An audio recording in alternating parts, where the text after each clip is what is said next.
The need of Guru. Every soul is destined to be perfect, and every being in the end will attain the state of perfection. Whatever we are now is the result of our actions and thoughts in the past, and whatever we shall be in the future will be the result of what we think and do now. But this, the shaping of our own destinies, does not preclude our receiving help from outside. In the vast majority of cases, such help is absolutely necessary. When it comes, the higher powers and possibilities of the soul are quickened, spiritual life is awakened, growth is animated, and man becomes holy and perfect in the end. This quickening impulse cannot be derived from books. The soul can only receive impulses from another soul and from nothing else. We may study books all our lives. We may become very intellectual, but in the end, we find that we have not developed at all spiritually. It is not true that a high order of intellectual development always goes hand in hand with a proportionate development of the spiritual side in man. In studying books, we are sometimes deluded into thinking that thereby we are being spiritually helped. But if we analyze the effect of the study of books on ourselves, we shall find that at the utmost, it is only our intellect that derives profit from such studies, and not our inner spirit. This inadequacy of books to quicken spiritual growth is the reason why, although almost every one of us can speak most wonderfully on spiritual matters, when it comes to action and the living of a truly spiritual life, we find ourselves so awfully deficient. To quicken the spirit, the impulse must come from another soul. The person from whose soul such impulse comes is called the Guru, the teacher, and the person to whose soul the impulse is conveyed is called the Shiksha, the student. To convey such an impulse to any soul in the first place, the soul from which it proceeds must possess the power of transmitting it, as it were, to another.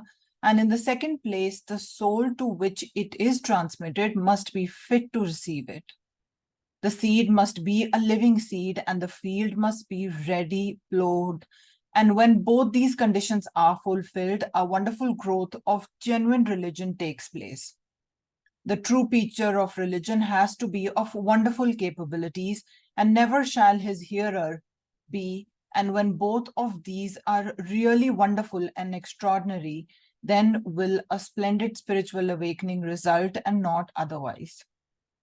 Such alone are the real teachers, and such alone are also the real students, the real aspirants. All others are only playing with spirituality.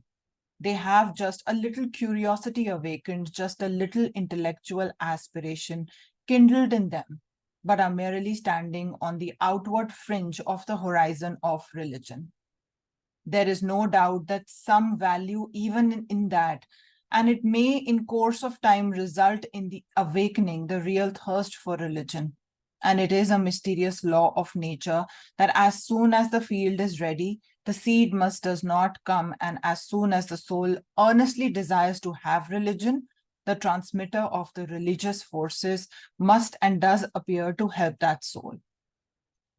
When the power that attracts the light of religion in the receiving soul is full and strong, the power which answers to that attraction and sends it light does come as a matter of course. There are, however, certain great dangers in the way. There is, for instance, the danger to the receiving soul of its mistaking momentary emotions for real religious yearning. We may study that in ourselves. Many a times in our lives, somebody dies whom we love. We receive a blow.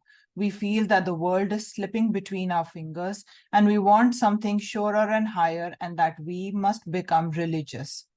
In a few days, that wave of feeling has passed away, and we are left stranded just where we were before. We are, all of us, often mistaking such impulses for real thirst after religion. But as long as these momentary emotions are thus mistaken, the continuous real craving of the soul for religion will not come, and we shall not find the true transmitter of spirituality in our nature.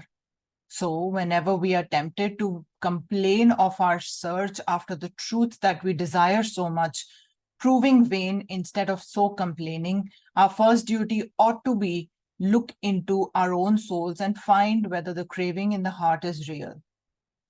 Then, in the vast majority of cases, it would be discovered that we are not fit for receiving the truth, that there was no real thirst for spirituality.